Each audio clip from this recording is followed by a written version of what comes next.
41강입니다. 199쪽에서 시작합니다. 3번 종교부흥과 그 신학적 귀결입니다. 종교부흥. 이 종교부흥이라고 하는 단어, 일반 종교가 아니라 기독교죠. 부흥운동이죠. 여하튼 종교부흥, 그리고 그 신학적인 귀결입니다. 여기서부터 좀 재미있는 이야기가 나올 겁니다. 한편으로는 또 쉬운 거고 좀 우리들에게 익숙한 그런 이야기들이죠. 앞에 부분은 상당히 철학적인 게 많았습니다. 마지막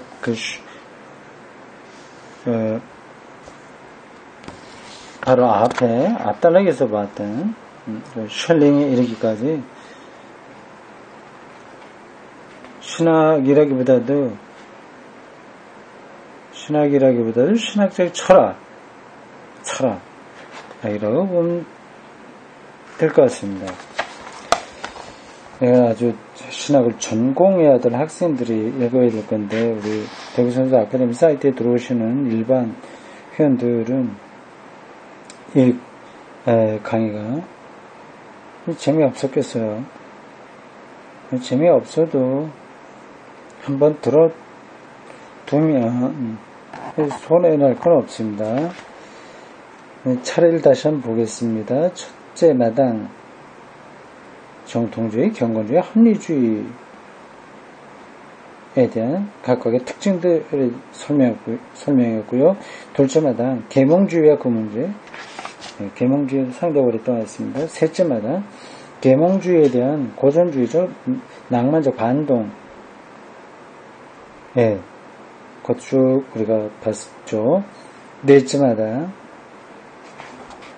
전체적으로는 다섯째 마당까지 있습니다. 넷째 마당, 보편적 종합의 파탄, 해겔, 슐라이러 마르크, 이런 것들이 강력한 도전을 받았다. 근데 도전받았으나 그들이 완전히 부정된 건 아니고 그들이 한 이 근거를 갖고 또 비판받았다. 그럽니다. 해겔,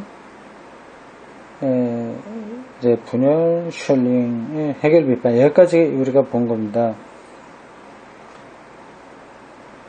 다음에 나오는 우리가 오늘 지금 봐야 될 종교부흥과 신학 귀결, 키아르케고르,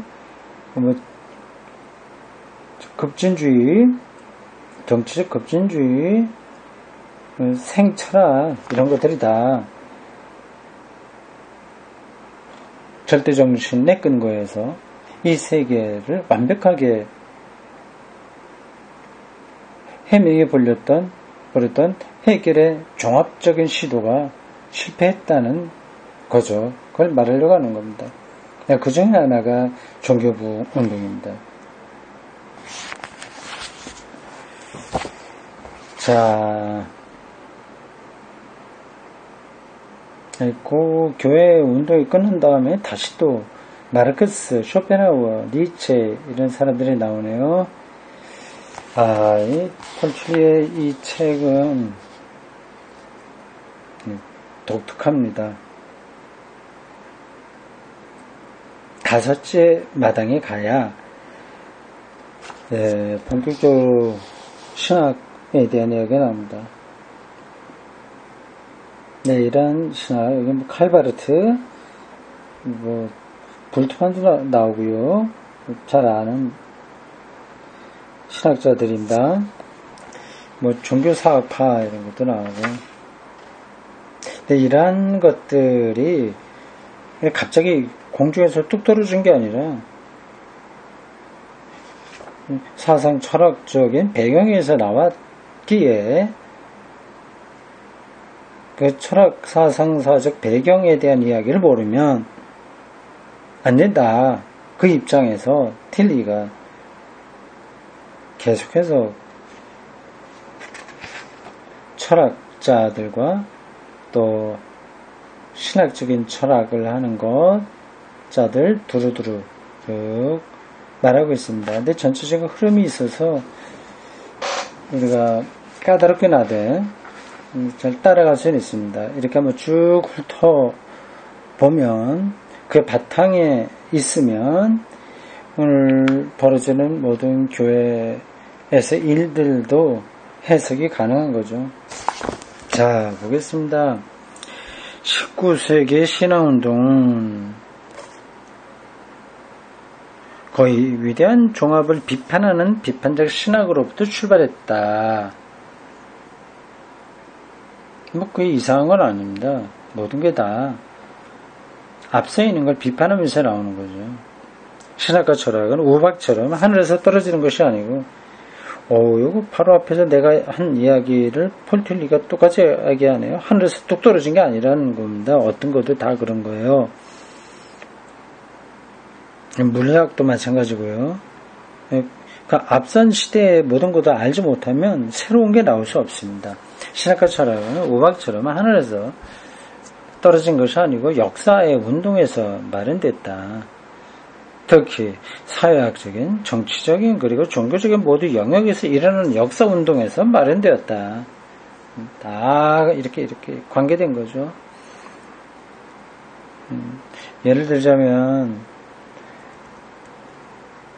라틴 아메리카의 경제적인 불의들, 그런 것들이 심각하기 때문에 해방신학이 나온 거죠. 인간의 물질 문명의 발달로 인해서 생태가 위태로워지니까 생태 신학이 나오는 거죠. 이제야 나는 해결에 대한 보수적 비판의 종교적 배경이 이르게 되었다. 해결 절대정신으로 세계를 완벽하게 설계해보려고 했었던 해결에 대해서 보수적인 입장에 있는 교회가 어떤 반응을 보였냐고 하는 겁니다. 그 답은 우리가 대충 알 수 있어요.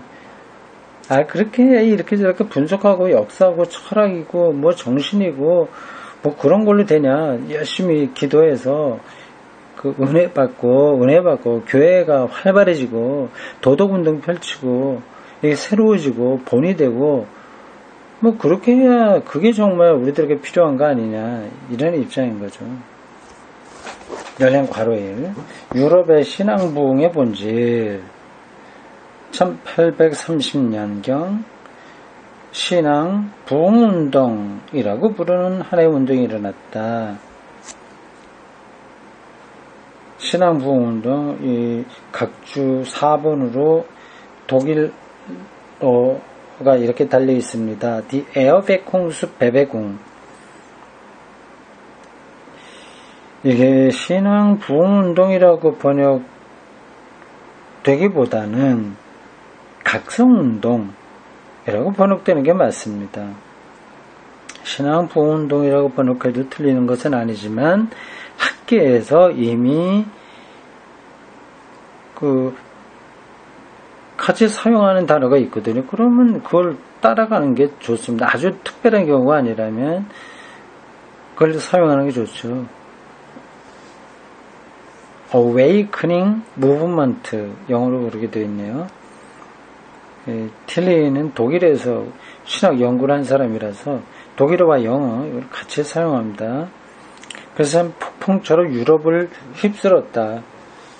일종의 부흥운동 많습니다. 이 전통이 우리나라까지 온 거죠. 미국을 거쳐서 우리까지 왔습니다. 이 운동은 유럽에 국한되지 않았다. 이렇게 말한 것은 거의 같은 무렵에 미국에도 신앙 부흥운동이 있었다. 대표적으로 무디 이런 사람들. 무디는 좀 더 후인가요? 무디 맞겠죠? 좀 후인가. 그 전에도 미국에 그 유명한 부흥운동가가 있습니다. 미국 교회는 청교도주의와 부흥운동, 또 실용주의적인 입장, 그런 것들이 같이 어우러져서 성격이 규정됐습니다. 이것은 프랑스, 독일, 스위스에 파급되었다. 영국에서는 어느 면에서 영국 교회에는 가톨릭적인 요소의 부흥과 결부되었다. 어느 곳에서나 개인과 작은 집단은 인간의 실존 문제와 먹고 사는 문제도 있고 소외 이런 것도 있고요. 실존 문제 그걸 교회가 해결해 준다면 사람들이 교회에 모이게 되는 거죠. 아주 가장 희화적이고 적나라한 것은 우리나라의 순복음교회의 신앙 형태입니다.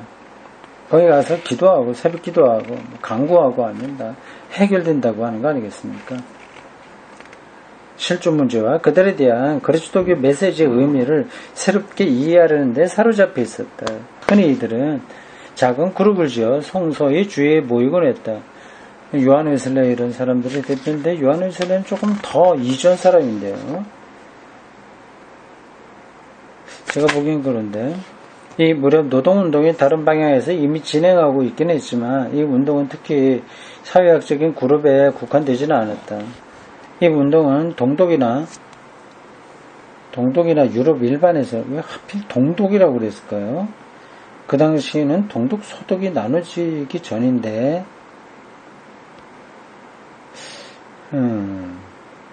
동독이나 유럽 일반에서는 토지 귀족 사이에서 남서독에서는 소농 사이에서 그리고 유럽의 여러 나라에서는 부르주아 사이에서 열렬한 지지를 얻었다.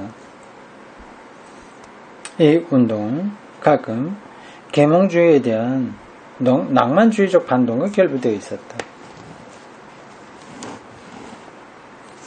이 운동은 물리적 낭만주의, 뜨거운 열정 이런 게 나오니까 낭만주의적이죠.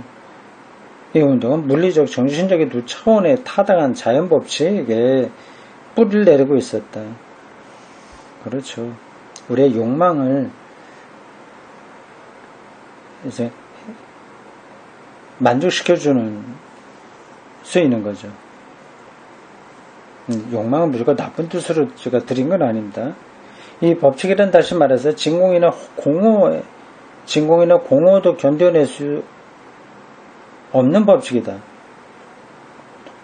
지금 말이 이상하네. 무슨 뜻인지 모르겠어요. 넘어갑니다. 하나의 빈 공간이 있다면 그것은 채워지기 마련이다. 계몽주의와 그 귀결, 특히 프랑스와 나중에 독일에서 일어났던 유물론의 추세는 정신적인 생활에 공허한 감정을 만들어냈다. 너무 딱딱하고 이론적이면 공허하죠. 계몽주의적 설교는 농업적인, 기술적인, 정치적인, 심리적인 모든 가능한 주제에 대한 일종의 강의였지만 거기에는 궁극적인 것의 차원이 빠졌다. 거기에는 이 빈 공간의 회개를 강조하는 격렬한 경건주의적 운동이 들어와서 살아있는 그리고 따뜻한 경건의 정신을 가지고 그 빈 공간을 채웠다. 회심에 대한 강조. 인간의 열정이 살아나는 거죠. 체험적인 신앙이 강조되는 겁니다. 내가 1904년 지금 동독에 속해 있는 요 강의할 때는 동서독이 갈려져 있을 때입니다. 할레 대학교에서 유명한 대학입니다. 신학 연구를 시작했을 때 나는 이 대학 신학부에서 가장 위대한 인물이었던 마틴 켈러에 학생했다. 마틴 켈러가 그때 살아 있었군요. 마틴 켈러 유명한 성서신학자입니다. 켈러는 고전주의적 낭만주의 정통에 서 있는 비범한 사람이었다. 그는 청년 시절에 괴테를 흠모하고 있었다고 우리에게 말했다. 그는 독일의 고전적인 신화, 문학이나 철학, 전통으로 채워져 있었다. 신학자가 인문학에 정통했다는 뜻이죠. 이런 게 필요합니다. 우리나라 신학대 교수들도 시, 문학, 철학 이런 것에 대한 공부가 좀 많았으면 좋겠어요.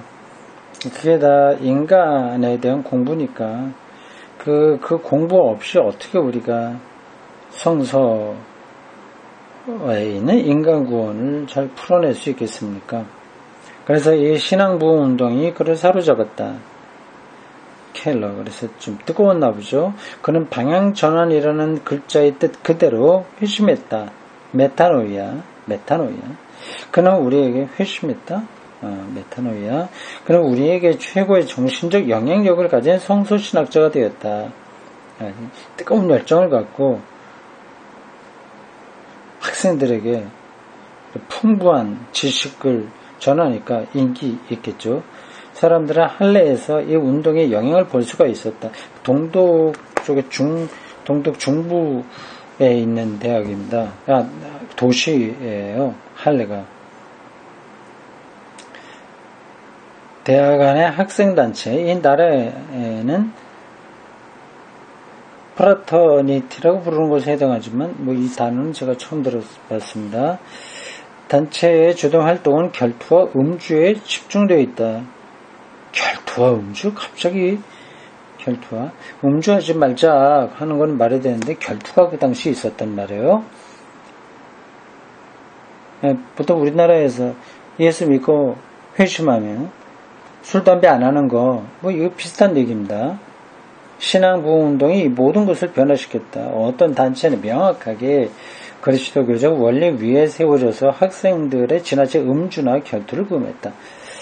그 당시에 결투가 있었나 보군요. 싸움박질인가 아니면 실제로 무기를 갖고 싸우나 모르겠습니다. 이거는 중세기에 있었던 신사들의 전통이었죠. 셰익스피어의 작품에는 결투 장면이 많이 나옵니다.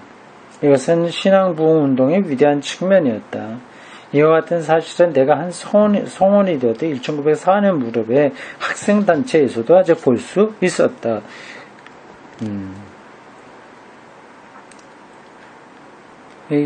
예수 믿고 회심해서 그 당시 일반적이었던 결투 혹은 그리고 술 이런 걸 하지 않았다. 그 얘기죠. 그리스도교적 원리는 아주 진지하게 받아들여졌다. 토론에 가장 흔한 주제 하나는 만약 여러분이 회의 가운데 있는 경우라도 여러분이 이러한 그룹의 한 사람이 될 수 있겠는가라는 것이었다. 회의 가운데 있다는 게 뭐예요? 실제 회의를 한다는 거야? 아니면 어떤 걸 의심한다는 거예요? 좀 더 봅시다. 독일과 스위스 전체에 걸쳐 마련된 그리스도교 학생단체 한 집회에서는 다음과 같은 성명을 만들었다.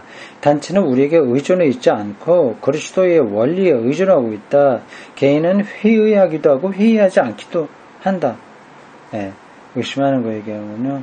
그리고 이 회의가 아주 근본적인 것이 될 수도 있을 것이다. 그러나 만일 그가 회의와 신앙의 문제를 진지하게 받아들여서 그 신앙 성실의 문제와 격투한다면 여기서 이 격투는 또 앞에 결투하고는 다른 말 같은데 혼동할 수 있어요. 그때 그는 우리의 단체 이론이 될 것이다. 이제껏 줄고 나는 신학 교수로서 신앙은 신앙 자체와 신앙에 대한 회의 두 쪽을 다 내포한다고 학생들에게 말해왔다. 젊은 목사에게도 나이든 목사에게도 같은 것을 말해야만 했었다. 그렇죠. 의심이 없이 어떻게 신학이 가능하겠습니까? 마틴 켈러는 나이 70이 되었고 은총에 의한 신앙을 통한 인이 칭의로 은혜의 원리를 강의하고 있을 때 그는 우리에게 다음과 같이 말했다.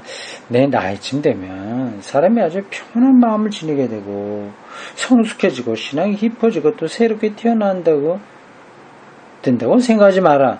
생각하라고 할 텐데 생각하지 마라. 오히려 아니라는 거예요. 아무리 나이를 먹어도 내적 갈등은 마지막 날까지 지속되는 것이다. 그렇죠. 좀 평온해지는 건 어느 부분이고 근원적인 것은 근원적인 회의, 갈등, 긴장 이런 건 당연히 가죠. 그렇게 감으로써 평온해지는 거죠. 그러니까 그렇게 말한 것을 보면 그의 경건주의는 가끔 칼빈주의의 토양에서 보이는 완전적 경건주의는 아니었다는 것을 알 수 있다. 그렇죠. 그쪽으로 가버리면 의심이고 자식도 없어요. 무조건 믿고 다 해결됐다는 확신 속에서 자기를 주장하는 겁니다. 오히려 그것은 전형적인 루터파적 경건주의였다. 독일이니까 당연히 그렇지 않겠습니까? 여기에서 은총에 의한 신앙,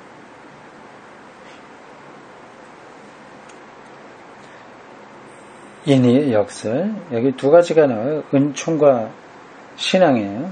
믿음을 통한 거하고 은총에 의해서 된다. 우리가 의로워진다는 것은 우리 스스로 의로워지는 게 아니라 은총에 의해서 되는 거고, 그 과정은 믿음을 통한 거다. 이게 종교개혁의 모토입니다. 곧 신은 받아들일 수 없는 것을 받아들인다는 역설이 하나의 근본 원리가 된다. 여기까지는 문제가 없습니다.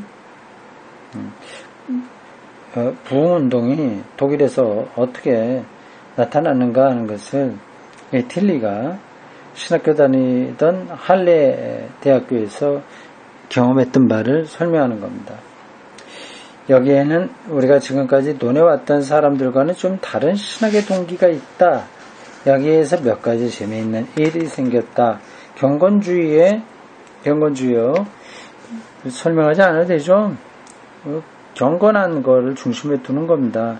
기도하고 예배드리고 헌금하고 말씀 읽고 우리가 일반적으로 알고 있는 경건한 신앙생활인 겁니다. 이 경건주의의 첫째 파도, 진젠돌프와 모라비안파와 웨슬리 형제와 메소디스트파, 웨슬리 형제와 메소디스트파는 하나입니다. 메소디스트의 감리교예요. 감리교가 웨슬리에게서 나왔습니다. 이 첫 번째 파도의 경우와 마찬가지로 가지고 경건주의 둘째 파도, 앞에 이런 일련의 것들을 첫 번째 운동이라고 한다면 두 번째 파도에도 전도가 중요한 것거리가 되었다. 전도. 그래서 경건주의자들에게 나타나는 특징입니다. 자기들의 그 확신을 다른 데에 전파하는 거죠. 제1차 정통주의에 대한 경건주의 반동에서는 정통주의, 이렇게 경건주의는 정통주의는 아니에요. 정통주의는 신학을 근거로 해서 주지주의적인 성격이 강하죠. 개신교 스콜라주의라고 하면 되겠습니다. 좀 신학적인 거죠. 1차 정통주의에 대한 경건주의 반동에서나 2차 계몽주의에 대한 정통주의는 종교개혁자들의 바로 그 다음 시대예요. 그리고 계몽주의는 조금 뒤에 나타난 흐름입니다. 다 같이 두 쪽 다에서 열렬한 전도 정신이 새롭게 일어났다는 것을 흥미있는 일이다. 신앙부흥 운동에 사로잡힌 사람들은 그들이 체험했던 힘을 온 세계 이교도들에게 전하기를 원했다. 그래서 30년대에는 새로운 전도 신학이 일어났다. 그것은 한계가 있었다. 전도에 한계가 있었다. 그 중요한 생각은 처음 경건주의와 마찬가지로 모든 국민 가운데서 영혼을 구해내려는 것이었다. 또 우리나라에 많이 이렇게 나왔던 구호, 신앙적 구호 기억나시죠? 전 국민의 복음화, 군대에서도 그런 일 많이 벌어졌죠. 장병의 복음화 이런 것들입니다. 회심의 경험이 개인적인 것이었던 것처럼 전도활동도 개인주의적인 성격을 가지고 있다. 그것은 될 수 있는 대로 많은 이교도를 영원한 형벌로부터 구해내기 위해서 회개시킨다는 생각이었다. 그러나 19세기의 전도의 열정에는 하나의 새로운 요소가 있었다. 그것은 그리스도교 세계밖의 기독교, 곧 비그리스도교나 유대교에게 뿐만 아니라 국내에 있는 사람들에게도 초점을 두었다. 이것이 독일에서는 국내 전도 또는 인난 미션, 인난 내적 선교 똑같은 얘기예요. 국내 전도, 인난 미션이라고 불렸다. 이것은 소외된 사람들에 대한 강한 사회적 책임감과 결부되어 있었기 때문에 매우 흥미가 있었다.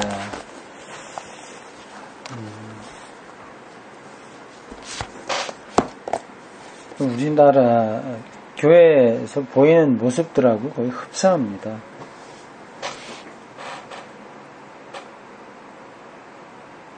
근데 이게 기독교의 주류는 아니에요.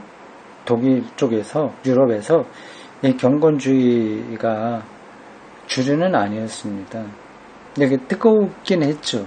그게 미국을 통해서 우리나라에 들어옴으로써 폭발적인 힘을 발휘하게 됩니다. 거기에는 2차 세계대전 이후, 그리고 6.25, 주로 6.25 남북전쟁 가장 큰 영향을 미쳤을 것 같습니다. 근데 미국이 전적으로 우리를 도와서 이 북의 공산정당으로부터 지배받지 않게 되었던 거 아니겠어요. 근데 그러니 미국 거는 다 좋은 거죠. 미국 4대 친미주의, 미국 4대주의의 기독교가 깊이 빠져들었습니다. 그러니까 거기서의 신앙생활 형태를 그대로 다 받아들인 거죠. 그래서 지금까지 한국에서 나타났던 모든 것들은, 부흥운동들은 다 미국에서 온 겁니다. 네, 미국에는 이제 그런 필요성이 좀 있었어요. 그리고 그렇게 부흥운동으로 경건주의와 부흥운동으로 나간다고 하더라도 어느 정도 수준은 좀 갖추는데 한국에 들어와서는 더 심각해지는 거죠.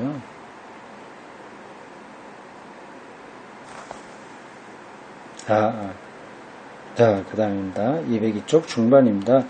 사회적 책임이라는 이 사상이 전개되었던 방식은 흥미있는 것이었다. 루터파의 토양에서는 칼빈주의나 프로테스탄트의 급진파의 토양에서 일어날 수 있었던 혁명운동은 생각할 수 없었다.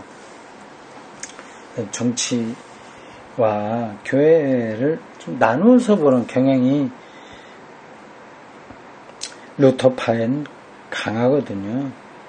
아직도 루터파의 경건주의는 산업혁명 초기의 대중의 사회적 조건에 대단한 관심을 쏟고 있었다. 그러나 그것은 사회의 구조를 변형시킨다는 혁명적 사상을 가진 것이 아니었다. 그것은 다만 사회적 조건의 희생자를 돕는 일에 그쳤다. 혁명 사상은 사회주의자들에 이어받았고 마침내 20세기에 이르러서는 공산주의자에게 이어졌다. 그런 차이가 있는 겁니다. 그러니까 그 정치사의 구조에서 희생당하는 사람들을 돕는 입장이 있는 거고, 아니 그 구조 자체를 바꿔야 된다고 참여하는 사람들이 있는 거죠. 혁명은 이제 두 번째에 해당하는 겁니다.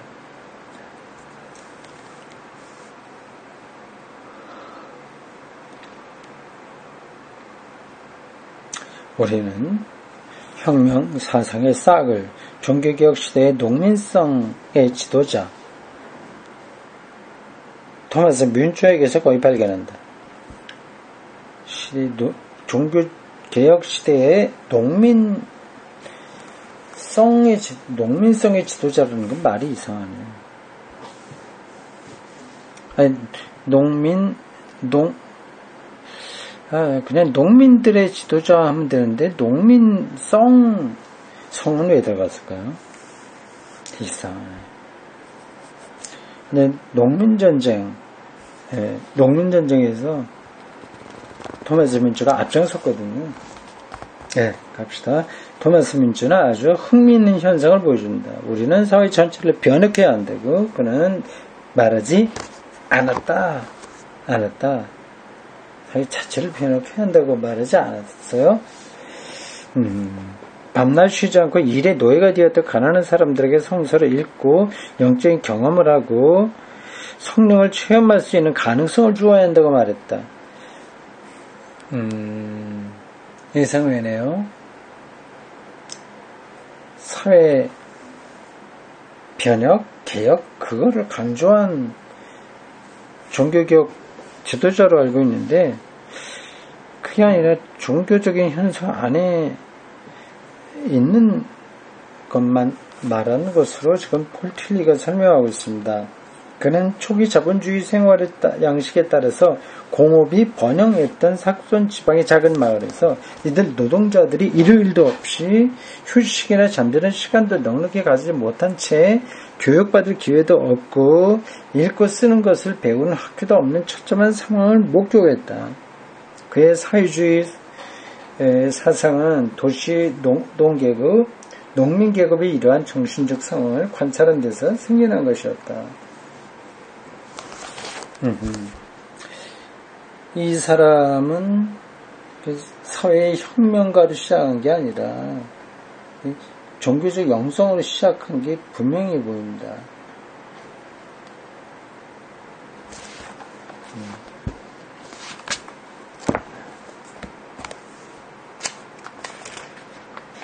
자, 조금 빨리 보겠습니다. 19세기 부흥운동이 생각했던 것도 이와 같은 것이었다. 사회의 건강한 쪽은 아픈 쪽에 도움을 줘야 된다. 아픈 쪽은 잔인한 자본주의가 승리를 거두어 의기양양한 시대에 무참히도 착취당했던 노동자들로 구성을 했다. 그러나 국내 전도는 아직도 기본적으로는 교회에서 소외된 사람들을 회심케 하는 데 있다고 생각됐다. 실제로 노동대중은 교회에서 완전히 소외되어 있었다. 혁명에 대해서 아무런 요구가 없었다. 루터파의 토양에서는 혁명 따위는 문제밖에였다. 교회와의 투쟁, 그러니까 로마 가톨릭과의 투쟁이 루터의 핵심이었지 사회의 혁명은 아니었습니다. 그러나 노동 대중이 그들의 생활 조건 때문에 그들에게서 멀어져 있는 정신적 가치를 이해하는데 이들을 돕는 책임을 져야 한다는 요구는 있었다. 나는 여기서 도시 노동자의 조건에 대해서나 노동자들의 조건에 대해서 그리고 이들 노동자들의 모든 사회학적 배경에 대해서 다 말할 수는 없다. 그때 아주 복잡한 게 있으니까요. 한마디만 한다면 모든 도시 노동자는 원래 농업 노동자 출신이라는 점입니다. 농촌에는 공업이 없었으며 공업이 시작될 무렵 그들은 마을을 떠났기 때문이다. 그러나 농촌에 있는 가장 낮은 계급은 교회에서 거의 밀려나 있었다. 교회는 언제나 상층 계급 편에 서 있었기 때문이다.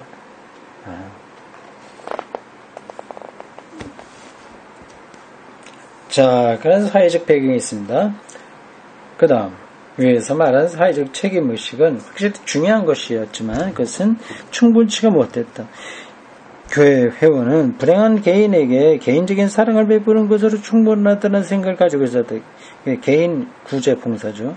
그런데 이것 자체가 교회 사람들이 사는 혁명이 낳은 새로운 사회적 상황을 제대로 이해하지 못하게 하는데 한몫을 했다. 그렇죠. 사회 구조적인 문제를 못 봤어요.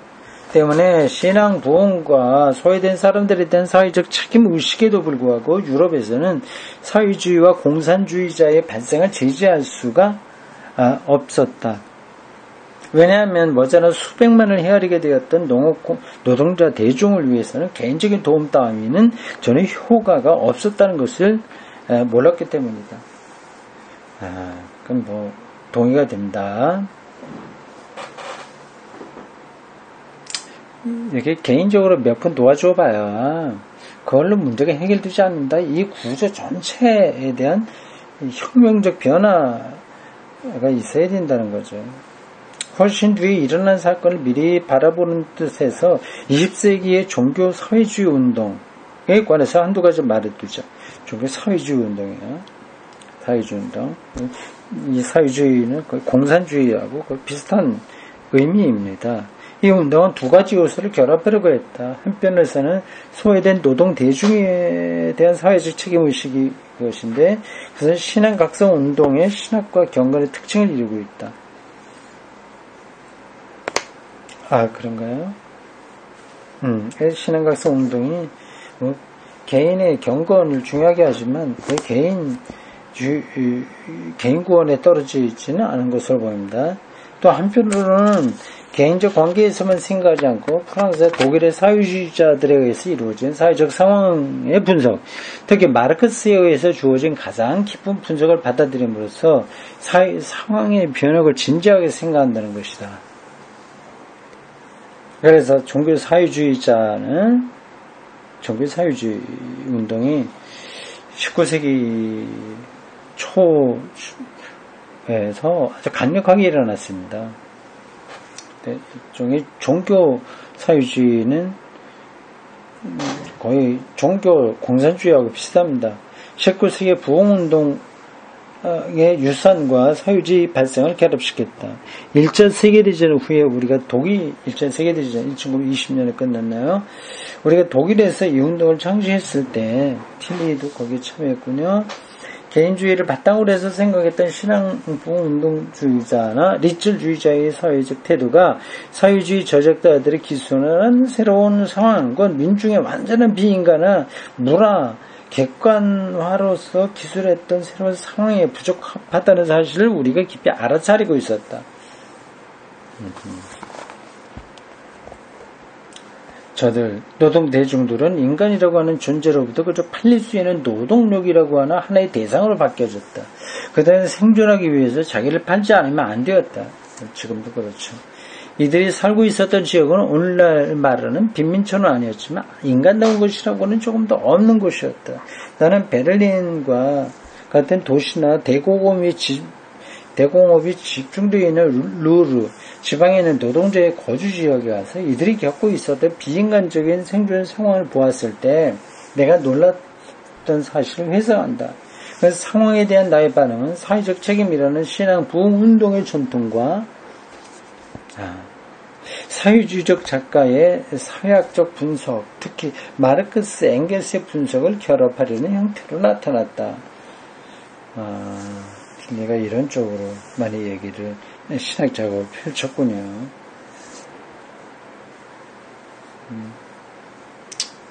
사회주의 작가의 사회적 분석, 마르크스 엥겔스의 분석, 이런 쪽 사회 구조를 놓치지 않겠다라는 입장으로 보입니다. 여기까지 보겠습니다.